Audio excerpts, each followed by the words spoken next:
Bem-vindos ao podcast Diário do Poder. Meu nome é Tiago de Vasconcelos, aqui com os jornalistas Cláudio Humberto e Rodrigo Vilela. E nosso entrevistado de hoje é o deputado federal Sanderson. Deputado, muito bem-vindo. Obrigado pelo convite. Tiago, cumprimentos a ti, Rodrigo, meu grande, ilustre jornalista Cláudio Humberto. Para nós é uma satisfação estar aqui com vocês, falando sobre temas de interesse nacional. Afinal de contas, o Diário do Poder, mesmo estando aqui em Brasília, e eu sou lá do Rio Grande do Sul, não pertence mais apenas ao Distrito Federal. O Diário do Poder hoje é do Brasil. Muitos ouvintes e assistentes gaúchos acompanham o Diário do Poder, eu, inclusive, sobretudo pela idoneidade das informações, pela seriedade do jornalismo que os senhores fazem, tendo o Cláudio Humberto, que é um ícone do jornalismo sério e respeitoso. Então, obrigado pelo convite. Muito obrigado, deputado. Obrigado pela presença. É uma honra para nós tê-lo aqui. Aliás, há muito tempo que aguardamos este momento de entrevistá-lo, né? A sua agenda é de fato muito tomada e não é por acaso, são múltiplas as atividades e as preocupações. Eu queria começar a nossa conversa, se o Tiago Não, por favor, fique à vontade. sobre esse esforço agora dos últimos dias na votação e aprovação de matérias de interesse da segurança pública, né? E é interessante porque são matérias que enfrentaram dificuldades de chegar a esse ponto de votação. E o resultado das votações parece até mais fácil do que se imaginava, né? Queria que o senhor fizesse um resumo desse esforço, desse pacote de projetos de segurança pública. O Congresso Nacional, o senhor conhece mais do que eu, inclusive, é uma caixa de ressonância, ou deve ser uma caixa de ressonância dos anseios populares, né? E nós, andando o Brasil afora, né? Eu lá no Rio Grande do Sul, o deputado de São Paulo em São Paulo, o deputado do Rio de Janeiro no Rio de Janeiro, nós andamos, caminhamos, e a população cobra demais a questão de segurança pública. Os senhores não imaginam a cobrança que nós temos tido com relação à segurança pública.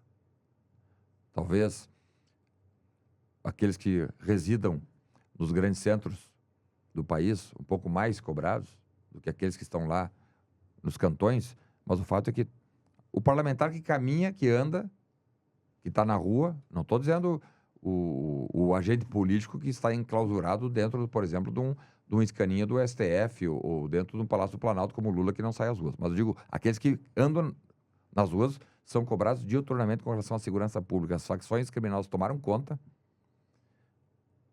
O tráfico de drogas nos últimos 15 anos explodiu no Brasil. Explodiu. Só verificar os números. É um negócio bilionário hoje, o manejo da droga, cocaína, maconha, enfim. E com esse anseio, nós aqui na Câmara dos Deputados, e o Senado espero que também tenha essa preocupação, nos preocupamos, não, então vamos construir. São milhares de projetos que tramitam na Câmara e desses nós, então, conseguimos fazer um compêndio ali de 28 projetos de lei, que são todos eles de interesse do país. Conversamos com o presidente da Casa, Arthur Lira, que desde o primeiro momento já foi solícito e disse, não, vamos levar adiante. Eu sei que é uma demanda, assim como a população clama por saúde melhor, por educação melhor, a população brasileira também clama, reclama, chora por uma segurança pública melhor. Então, apresentamos o rol dos 28 projetos, ele colocou integralmente, porque quem faz a pauta da Câmara, isso está no regimento da Câmara, né? É o presidente da Câmara, né? E aí, então, ele pautou os 28 projetos que terão as suas votações concluídas hoje. Começamos na terça, votamos um grupo de projetos, ontem outro grupo e hoje o último terço de projetos que deve ser votado. Então, tem matérias importantíssimas, como que o doutor Cláudio Humberto citou aqui agora, a questão da audiência de custódia, né? Hoje de manhã aprovamos um projeto que trata do cadastramento de pedófilos condenados. E ali incluímos a possibilidade, não é obrigação, mas a possibilidade do juiz, dentro do processo, estabelecer a chamada castração química, que é uma ferramenta, inclusive, menos gravosa do que penas que alguns países utilizam, que é a pena de morte, né? Ou até prisão perpétua para pedófilos. Porque imagina, nós temos, eu até relacionei hoje, né? Os países que já possuem essa legislação aprovada e implementada com sucesso, né? Castração química, já em vigor nos Estados Unidos, Polônia, Rússia, Coreia do Sul, Ucrânia, Canadá, Dinamarca, Alemanha, Israel, Estônia, Noruega, Suécia e Indonésia. E agora, se o Senado brasileiro aprovar, o Brasil também, né? Para fazer com que o sujeito condenado, eu não estou dizendo do sujeito indiciado, indiciamento é uma peça administrativa. No mundo jurídico, ele praticamente não tem validade nenhuma. Eu digo do condenado por pedofilia, o juiz vai ter a possibilidade de, assim como implementar uma pena de reclusão, uma multa, também a castração química compulsória, né? Que é... Quer dizer, a castração química não seria uma alternativa à prisão, por exemplo? Não. Uma punição essa adicional. é uma punição adicional. Como é a multa, é uma pena acessória que chama, né? Porque a legislação brasileira está muito ultrapassada. O Código Penal de 1940, né? Quando, né, não existia o cenário social que nós temos hoje, né? Eu fiquei na Polícia Federal 25 anos, trabalhei em algumas operações de combate à pedofilia, são operações horríveis de trabalhar, tanto que dificilmente os agentes ficam ali por muito tempo, porque é um trabalho bastante penoso, né? Avaliar as imagens, né, de bebês eu vi, de 1 ano, como é que um bebê de 1 ano pode ser objeto de um estupro por um doente mental? Mas isso é fato concreto. Então, com o passar do tempo e a chegada mais forte das redes sociais, internet, enfim, esse crime de pedofilia foi se avolumando. Nós não temos ainda, eu falava, em 1940 a realidade era uma, hoje é outra. Mas mesmo depois de 80 anos, nós não conseguimos ainda colocar no Código Penal o tipo penal de pedofilia. Nós usamos, então, um dos incisos do artigo 213 do Código Penal, que é do estupro e atos atentatórios contra a inviolabilidade sexual. E ali, então, no estupro de vulnerável, nós colocamos a pedofilia. Mas a pena é de 8 anos.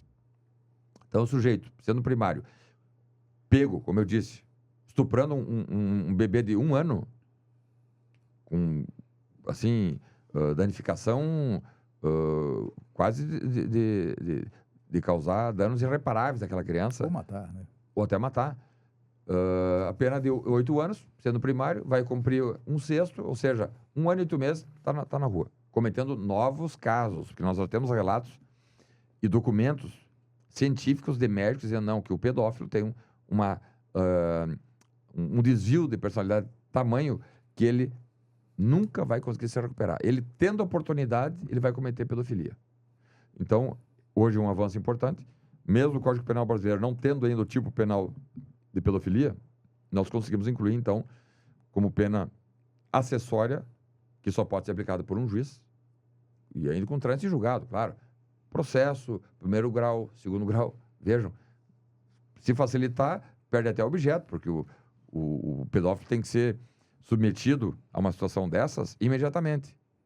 Vamos ver se a gente consegue evoluir para talvez numa ação cautelar dentro do processo penal, ação penal, que eu acho difícil, porque é uma situação de invasão, né, no ser humano, mas o fato é que foi um avanço importante, né? Agora, tem alguns casos assim, por exemplo, a questão da audiência de custódia, né? Como recentemente o Congresso decidiu pelo fim das saidinhas, mas a Justiça diz que não. Quer dizer, há uma lei em vigor, a Justiça existe para fazer cumprir a lei, mas só que encontraram uma forma de caracterizar a saidinha como direito adquirido, que é uma coisa como se fizesse parte da sentença do sujeito, né? Tem esse desafio, né, para o Congresso Nacional. Aprova lá limites, impõe limites enfim, acabar com esse liberou geral das audiências de custódia, mas tem lá o juiz que não. Eu acho que vai prevalecer o que eu acho e não o que o Congresso decidiu. Não está na hora de o Congresso começar a legislar sobre isso também? Por dever de justiça, acho que é importante registrar aqui que as decisões que vêm nesse sentido são do STF. Eu não tenho conhecimento de um juiz de primeiro grau que tenha adotado. O juiz que é técnico, ele consegue entender que não cabe ao magistrado legislar. Se a lei feita pelo Congresso Nacional, sancionada pelo Presidente da República, a lei tem que ser cumprida. O Poder Judiciário é apenas um cumpridor da lei. Em São Paulo, não vigora para quem já estava preso a lei que acaba com a saidinha. Simplesmente a decisão é de aplicar a lei somente em novos sentenciados. Novos né? casos. Mas vejam, isso tudo acontece, sobretudo, eu falei aqui já algumas vezes no STF, né? Acontece muito a partir de usurpações de ministros do STF que adentram dentro da seara do Poder Legislativo. Mas isso só acontece que o Poder Legislativo é fraco. Se submete a usurpações indevidas que acabam gerando prejuízo para a população brasileira. Porque, como eu disse aqui, que eu ando como deputado federal, eu sou 513 avos da Câmara. E assim, outros 512 deputados também andam. Vão para o aeroporto, vão para uma padaria, vão para o supermercado, vão num jogo de futebol. Enfim, nós andamos. E nós somos cobrados pela população, de modo geral, sobre uma série de situações, inclusive sobre esses avanços do STF frente à competência exclusiva do Legislativo, que é de elaborar leis. E o Parlamento, né, o próprio presidente da Câmara, o presidente do Senado, os líderes, enfim, o conjunto de parlamentares, ele acaba fechando os olhos para esses avanços absurdos, né? E se o STF acha que está fazendo justiça, não, está fazendo injustiça. Porque se a voz do povo é a voz de Deus, né, no dizer popular, e a Constituição brasileira também estabelece isso, lá no artigo 1º, inclusive, que todo poder emana do povo, nós não podemos fechar os ouvidos e nem os olhos para que a população está cobrando. E os ministros do STF estão dizendo, não vamos cumprir, porque isso é a questão das saidinhas. Alguns acham que seria até cláusula pétrea. E eu acho que não tem nada a ver com cláusula pétrea, inclusive, não tem previsão condicional nenhuma sobre isso. Agora, se vai valer para casos futuros, né, que eu acho que não é uma questão processual, é uma questão de administração penitenciária, ou seja, tem que valer imediatamente, mas de qualquer maneira, se valer só para os futuros casos, ainda assim é melhor do que está hoje. Com essas saidinhas absurdas, o sujeito mata a mãe ou o pai e sai no dia dos pais, sai no dia das mães, né? Então, a Câmara agora dando uma resposta minimamente à altura dos clamores da população brasileira.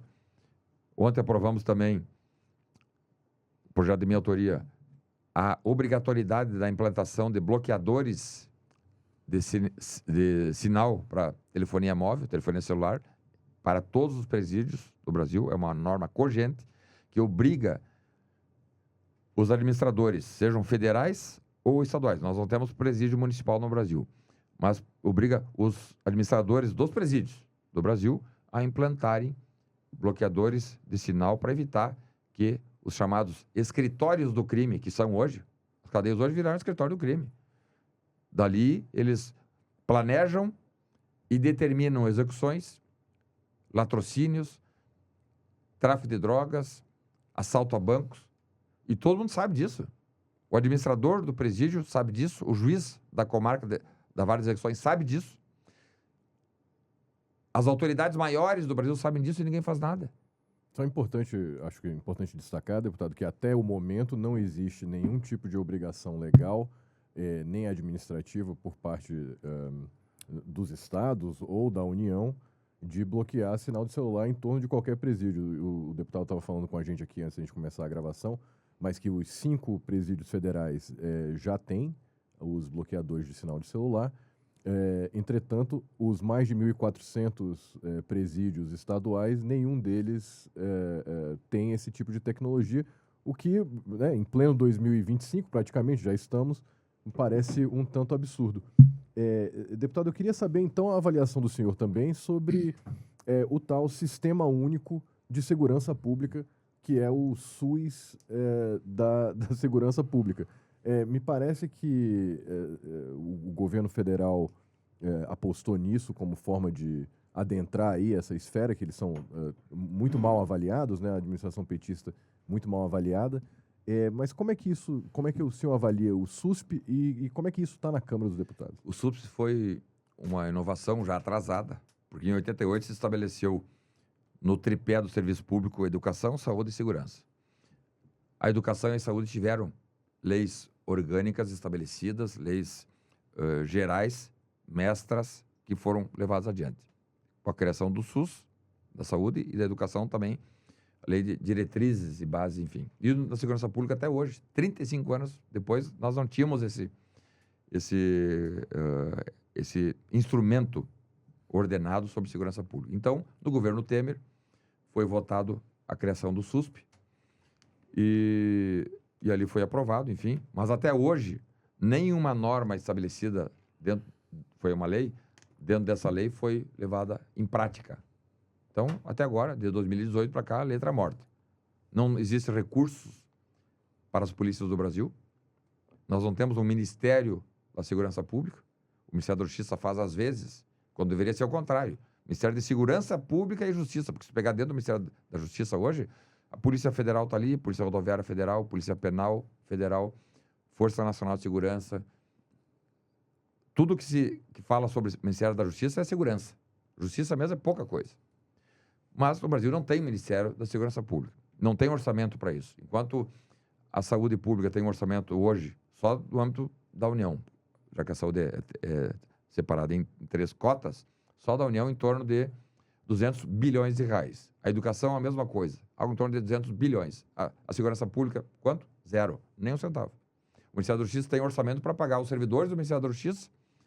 O orçamento da PF é separado, só para pagar os servidores da PF, os servidores da Polícia Rodoviária Federal e da Polícia Penal. Orçamento para as polícias operarem não existe. Não tem orçamento, 0. Então, criar um SUSP sem dinheiro. Houve uma experiência, aliás, que deu certo durante o governo Temer, né, quando houve o Ministério de Segurança Pública. Mas foi pouco tempo e não foi suficiente para firmar a posição e cimentar esse ministério como importante, né? E então criou-se SUSP. E ali dá vários comandos nessa lei, né? Nós não conseguimos estruturar, a partir do SUSP, corregedorias com padrões uniformizados, como está previsto na lei. O que é isso?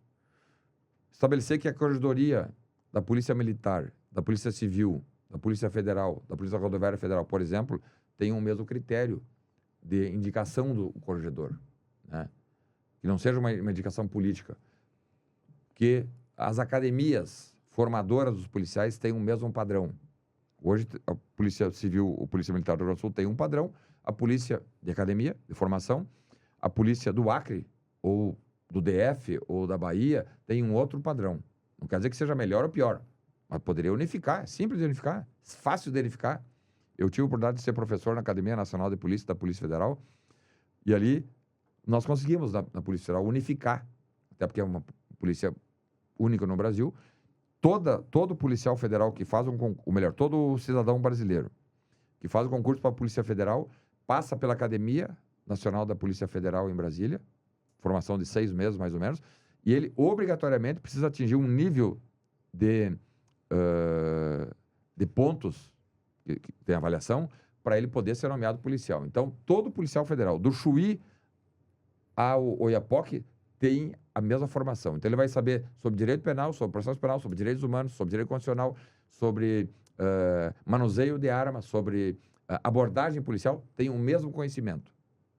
Já as polícias militares não têm, né? Eu, sinceramente, não sei qual é o nível de conhecimento que tem um policial militar do DF sobre abordagem policial, o que é ensinado a ele, e o que é ensinado, por exemplo, para um policial militar da Polícia Militar do Ceará.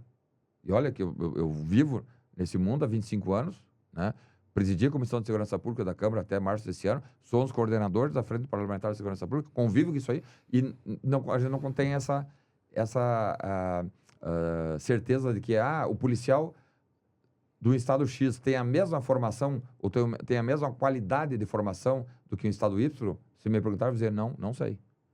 No SUSP tem essa previsão. Só que é uma letra morta. 2018 para cá, para fazer essa implementação, precisamos de recursos e de vontade política.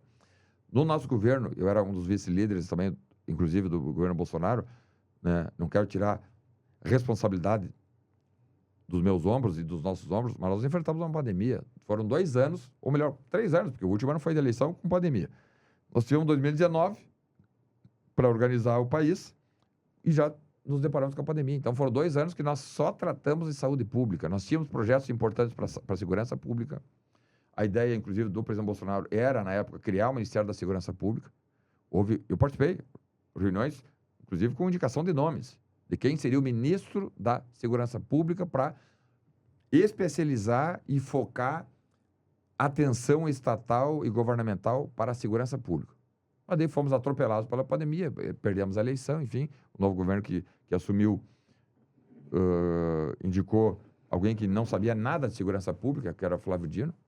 Agora o que assumiu também, Ricardo Lewandowski, também são ótimos juristas, né? Agora, sobre segurança pública, não sabe nada. É como pegar a mim, que tenho especialização em segurança pública, e botar a comandar um hospital. Não vou saber nada, né? Então, os 2 últimos ministros da Justiça não sabiam nada de segurança. Infelizmente, se assessoraram de pessoas que não tiveram êxito na política. Me lembro, no governo Dino, o 02, 03, 04, 05 ali do Ministério da Justiça eram sujeitos que se candidataram a deputado federal, não se reelegeram, não se elegeram. Tem que botar esse sujeito em algum lugar. Bota lá de 02, 03, 04 no Ministério da Justiça. E não é assim. Polícia, segurança pública é uma ciência. Nos Estados Unidos existem mais de 70 faculdades de formação específica para ciência policial. E aqui nós desse amadorismo, né? Tira o ministro do STF lá, que se aposentou e que é amigo do Lula, bota de ministro da Segurança Pública ou da Justiça, né?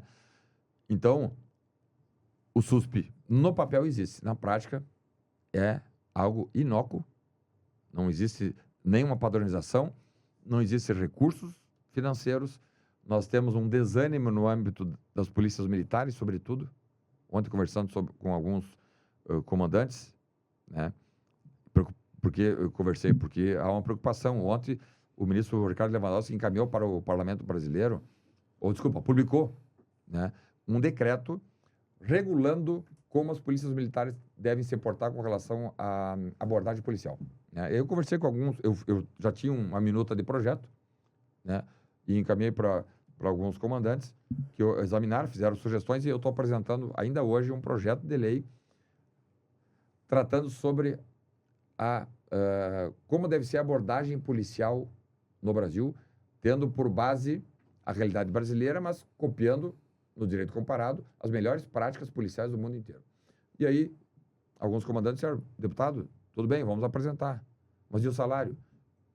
A maioria dos estados do Brasil, um soldado da Polícia Militar ganha menos de 2 salários mínimos. Não dá nem 2 salários mínimos. Não dá R$3.000 bruto. Então, querer falar, mas nós estamos com as facções dominando o Brasil afora, sim, deputado, porque não há vontade política de fazer o enfrentamento. Mas antes disso tem esse decreto, sei lá o quê, do ministro Lewandowski. Ele tem essa prerrogativa, e a questão da federação dos... A minha observação não tem. Pois é, porque tem a federação, né? As polícias militares devem subordinação ao governo, aos respectivos governadores. Né? Na minha observação não tem, por isso eu apresentei o projeto de lei, porque para legislar a parte administrativa de capital humano é da atribuição dos governadores, mas a legislação é atribuição específica do Congresso Nacional. Código Penal Militar, Código de Processo Penal Militar, leis orgânicas das polícias militares, ou melhor, lei orgânica da Polícia Militar é Congresso Nacional. Então, só nós, está na Constituição, só o Parlamento Federal Brasileiro é que pode tratar sobre matéria relacionada à segurança pública, formação de policiais, direito penal, processo penal, inclusive processo penal militar e direito penal militar, que é o caso das polícias militares. Uma usurpação do Poder Executivo, né? Junto com esse projeto que eu estou apresentando também um PDL, projeto de decreto legislativo, para sustar esse decreto do Ministério da Justiça de Lewandowski, né? Mas vejam, quando não há uma estrutura estabelecida, voltada a valorizar as forças policiais, qualquer instabilidade que aconteça, como foi agora lá no estado de São Paulo, que o secretário de Segurança Pública, Guilherme Derrite, que inclusive é deputado federal, meu amigo, capitão da PM, resolveu, e eu me lembro quando ele recebeu o convite, não, eu vou lá para enfrentar o crime. Resolveu enfrentar e está fazendo certo, né? Óbvio que o crime organizado, enfim, se levantaria contra essas ações que ele está fazendo, que é de enfrentar. Né? Por que isso não acontece no Rio de Janeiro? Por que não acontece em outros estados? Porque não estão enfrentando. Se colocarem hoje, Cláudio Humberto, o senhor vai ser o secretário de Segurança Pública em Brasília, do Distrito Federal, e o senhor vai dizer, eu vou assumir, eu vou enfrentar. Provavelmente, o senhor vai ter críticas aí, porque no enfrentamento é uma guerra. No enfrentamento vai ter baixas, enfim. E é isso que o Derrite está fazendo lá em São Paulo, a Polícia Militar de São Paulo está fazendo. Só não tem a impressão de que, por exemplo, o ministro Lewandowski, os ministros do Supremo, de uma maneira geral, também, vivem num mundo... Não sei qual é o mundo que eles vivem, né? Olimpo. Porque assim, muito distante. É o Monte Olimpo. Eu acho que é mais ou menos essa sensação que, pelo menos, nos dá aqui nas redações. Assim, eles estão muito removidos. Mas e por que não saem às ruas? Não? Não tem condições de sair às ruas, né? Mas como é que o Supremo Tribunal Federal toma uma decisão que restringe, limita, dificulta o trabalho da Polícia Militar no combate ao crime no Rio de Janeiro e o país fica perplexo com o que está acontecendo no Rio e a tendência é responsabilizar as autoridades locais pelo crescimento da criminalidade do Rio de Janeiro. Bom, na verdade, o que favoreceu o crescimento, pelo menos nos últimos tempos, foi essa decisão do Supremo Tribunal Federal, claríssimo, né? Isso. O Supremo que foi capaz de reconsiderar várias decisões, como prisão em segunda instância, descondenou o condenado por ladroagem, enfim, não reconsidera essa decisão. É tudo muito estranho, né? Queria que o senhor fizesse uma análise, se possível, uma breve análise sobre o papel das decisões judiciais, sobretudo no âmbito do Supremo, na questão da criminalidade aqui no nosso país. Papel fundamental porque tem, na minha observação, como cidadão brasileiro, como deputado federal e como policial federal também, o STF tem ajudado o crime organizado a se agigantar, a partir das suas decisões equivocadas. Essa DPF 635, que se originou a partir de uma ação movida pelo PSB, que é o partido do senhor que era ministro da Justiça, agora é ministro do STF, o Flávio Dino. O PSB entrou com uma ação judicial dizendo não. De agora em diante, nós queremos que o STF proíba o Estado de, em alguns locais do Rio de Janeiro, fazer ações policiais. Então, o PSB, trocando em miúdos, colocou assim, ó, as populações das comunidades carentes, mais pobres, que vivem nas favelas, nos morros do Rio de Janeiro, estarão jogadas à própria sorte. A polícia não é para entrar lá. Eu já tive a oportunidade de ingressar dentro de favela.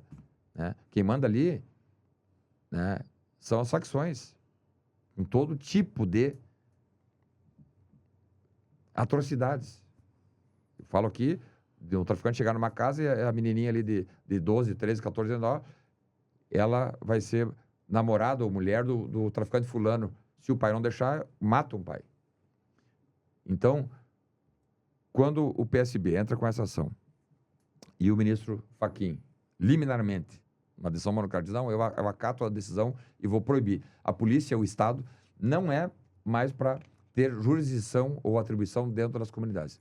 Lá, justamente, é que o Estado tinha que estar, hoje está na mão dos vagabundos, na mão dos facínoras, dos traficantes. Porque 99% da população que vive dentro das favelas é população de bem, pessoas que acordam às 5 da manhã, saem para trabalhar e voltam 10 da noite, pessoas humildes, corretas, dignas, trabalhadoras e que estão escravizadas na mão de 1%, que são os faccionados, aqueles que manejam milhões de reais de tráfico de drogas, estão lá na favela porque estão homiciados. A favela, desde essa decisão, está servindo de bunker. A polícia não entra lá. Se algum comandante de algum batalhão da PM do Rio de Janeiro determinar alguma incursão, ele vai preso. Isso está na decisão.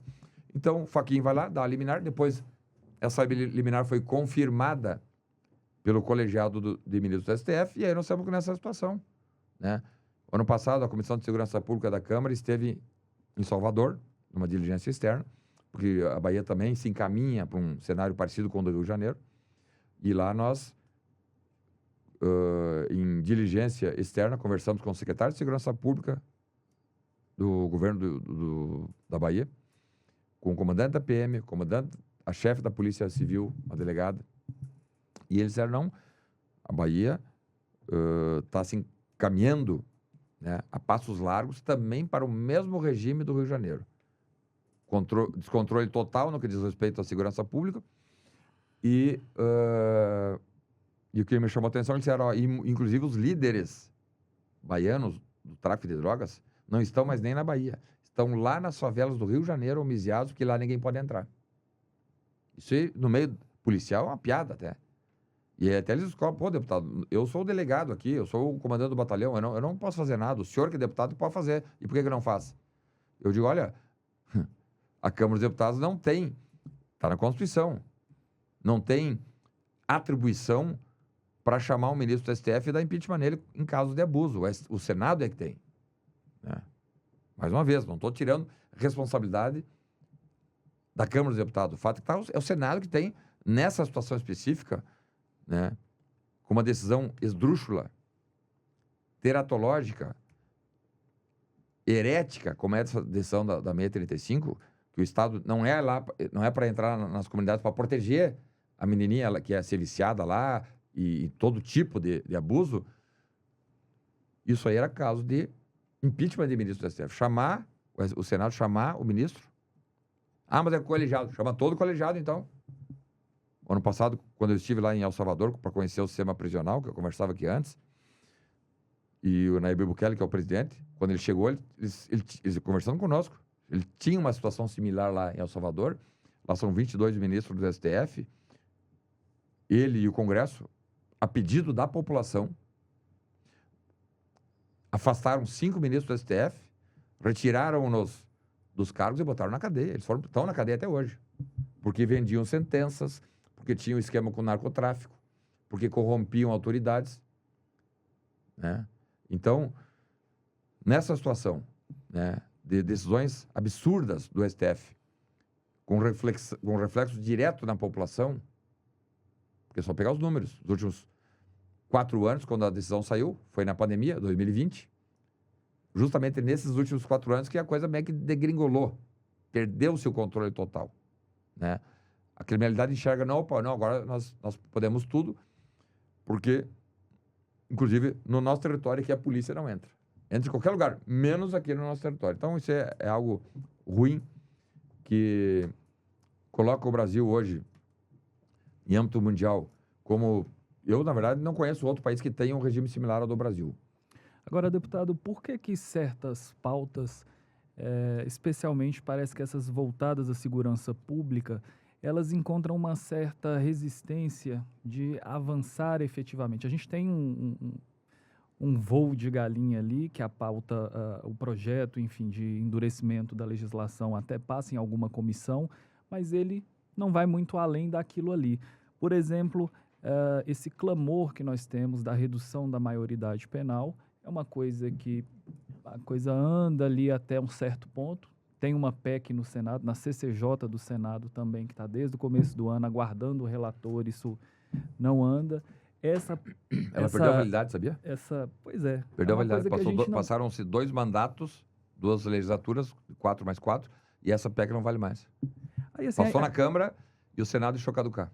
A impressão que a gente tem é que, sabe, renova a esperança que haverá uma mudança, isso efetivamente não chega. O que é que acontece? O que trava ali que essas pautas de endurecimento da legislação, elas acabam não efetivamente ali sendo votadas, entrando em vigor? Essa pauta, por exemplo, da castração do pedófilo, eu tenho para mim... Castração química, né? A castração química. É uma injeção. Tem uma impressão que isso vai ser questionado no Supremo e já vai cair. Hoje já me falaram, um deputado me falou hoje... Lá dentro do plenário... Se o Rodrigo Pacheco não botar na gaveta. Exatamente. Hoje um deputado da esquerda Diz assim, não, essa matéria nós vamos derrubar no STF. Eu digo, não, vão lá, corram pro irmão mais velho de vocês que vai socorrer vocês com certeza. Eu disse para ele. E a cassação química, ela é temporária, inclusive. Tem vacinas que pode ser por 1 ano, 6 meses, 1 mês, né? Bem, mas, na minha observação, é um conjunto de ações que faz com que o Brasil seja pequeno. Um país gigante, riquíssimo como o nosso, e no combate à corrupção, no enfrentamento às facções, é um anão. Né? Nós não conseguimos caminhar, não tem jeito. Nós temos, na Câmara dos Deputados, 513 deputados. Com essa pauta aí, se tu não apertar, se não, como nós fizemos hoje de manhã, na votação da castração química, ligando para os deputados, pedindo, pelo amor de Deus, vota nessa matéria. Ah, mas o meu partido diz que não é para se manifestar. Não estou falando do PSOL nem do PT. Estou falando de partidos que, na hora da eleição, dizem, eu sou da família, eu sou contra facções criminosas, eu sou contra a pedofilia, mas na hora de votar, eles ficam pipocando lá. Eu digo, deputado, vota, pelo amor de Deus. Né? Só vê o quórum, foi baixíssimo hoje para nós aprovar, aprovamos ali no limite.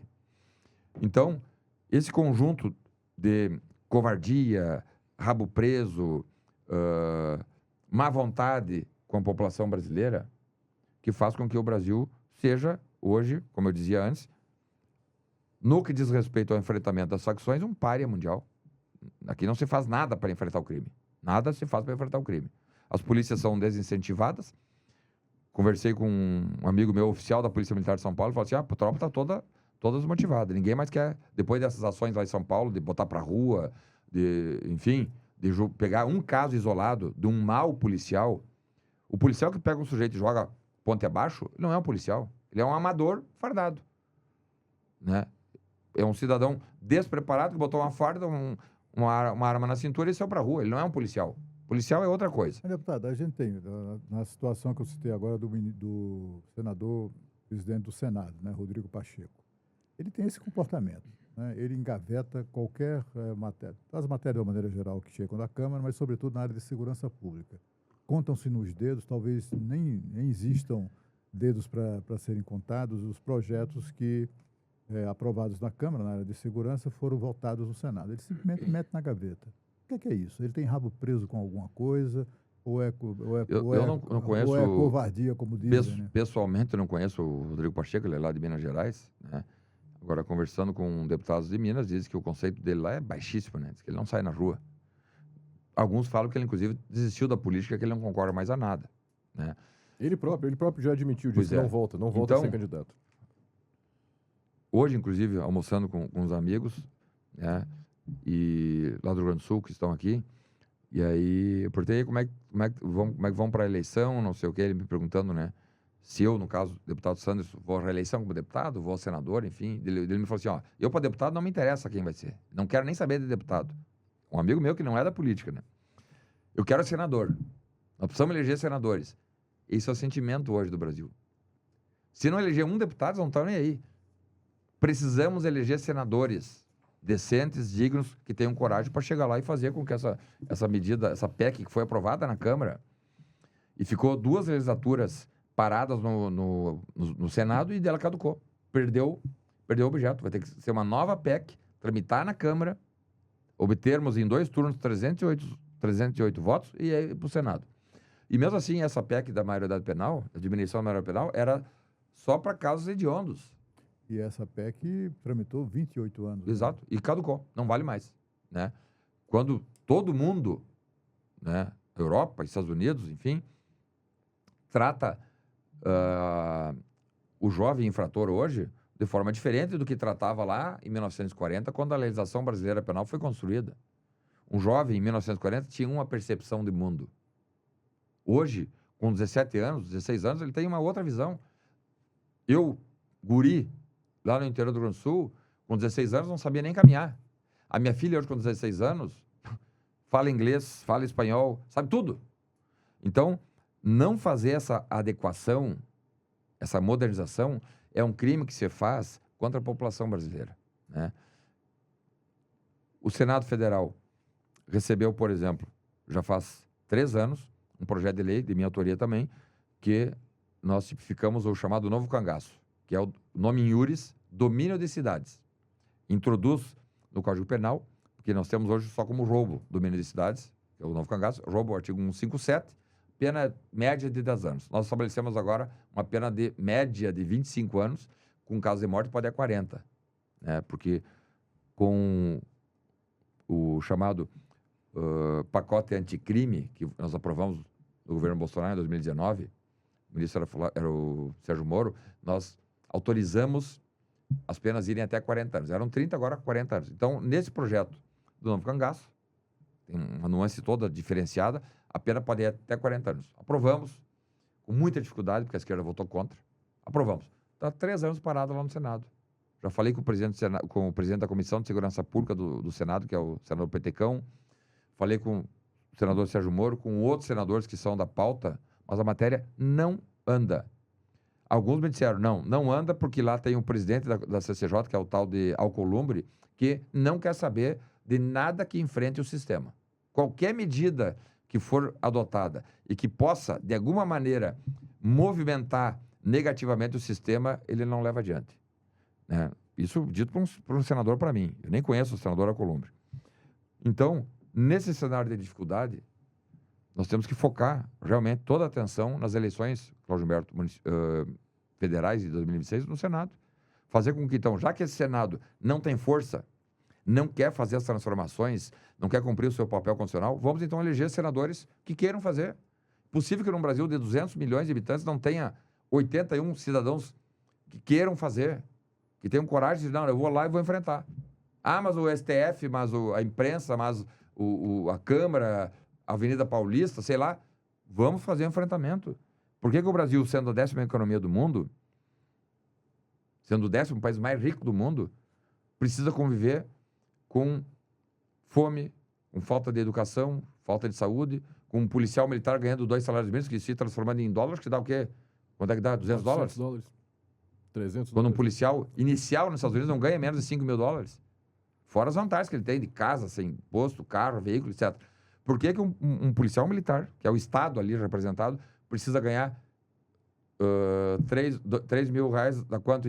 Dá 400? Nem é, 400, 400. Quase 400 dólares. Né? Então, não é por acaso que nós estamos nessa situação. Um número de homicídios crescendo, a traficância tomando conta, a minha cidade capital, Porto Alegre, tomada pelo narcotráfico. As pessoas, as famílias não querem mais sair à noite para ir numa pizzaria e num restaurante. O comércio chorando. Porque não tem mais movimento. O que mais movimenta em Porto Alegre, eu não sei aqui em Brasília, é o iFood. É esses aplicativos de teleentrega de comida. Ninguém mais sai. Porque se sair, a chance de ser assaltado é muito grande. No meu prédio, todos foram assaltados. Na tal da saidinha. O cara tá chegando em casa ou tá saindo, chegam 2 motoqueiros e botam uma arma, eles querem só levar o carro e se tu reagir, tu morre. Se tu não reagir, eles levam o carro e vai embora. Né? Então, até quando nós vamos conviver com isso? Brasília é uma ilha dentro do Brasil. A segurança que tem aqui, no plano piloto, sobretudo, é uma ilha. Isso aqui não é uma realidade. A realidade de Rio de Janeiro, São Paulo, Salvador, Porto Alegre, Recife é o do caos. Quando as pessoas não conseguem sair às ruas, uma realidade que eu jamais imaginei que teria no Brasil, que alguns países têm, que é a adoção de guarda-costas. Né? Lá em El Salvador eles tinham muito o tal de guarda-espalda, né? Guarda-costas. Pessoas privadas contratam 2 guarda-costas armados para onde eles forem fazer a proteção. Quer dizer, isso aí é um país democrático? É um fracasso completo do Estado.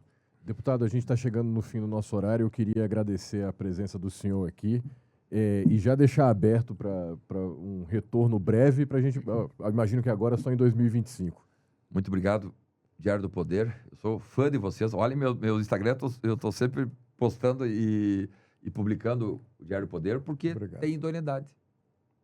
Obrigado. Podem até achar assim, o STF manda não sei o quê, abusos de toda sorte, mas lá na ponta a população enxerga e consegue definir o que é o certo e o que é errado. Vejam o que aconteceu agora nas eleições municipais. Entre direita e centro-direita, houve 70% de eleição de vereadores e prefeitos. Isso aqui tudo indica que vai se repetir lá em 26. Talvez isso que fez com que o sistema se mexesse agora nos últimos dias e tentasse fazer aí mais uma narrativa, não de golpe de Estado. Que golpe de Estado? Golpe de Estado aonde? né? Até hoje virou piada. Pessoas que não são da política dizendo, e aí, deputado, o senhor não vai ser preso? Eu digo, por quê? Não, porque o senhor é golpista, porque um dia falou lá na tribuna que o tal de golpe do Rio de Janeiro era uma farsa, era uma cilada. Eu digo, não, eu estou com a minha consciência tranquila. Se eu, como deputado federal, não posso, na tribuna do plenário da Câmara, falar, então vamos assumir que o Brasil é uma ditadura e vamos parar com essa frescura de dizer, falar em democracia e de Constituição, né?